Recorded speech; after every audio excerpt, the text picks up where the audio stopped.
माझे पूर्ण नाव रिया शामराव गायधने आहे. इयत्ता मी 4थीमध्ये शिकते.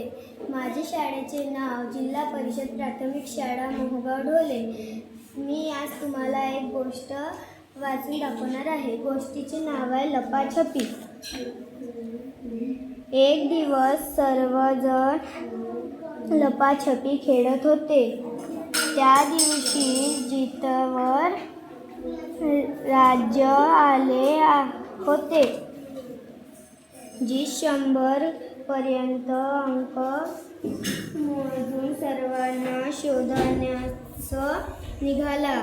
मोहित दरवाजाच्या पाठीमागे सापडला.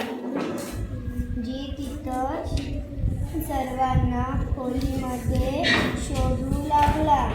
बबली कपाटाच्या पाठीमागे सापडली. उमा पलंगाच्या खाली सापडली.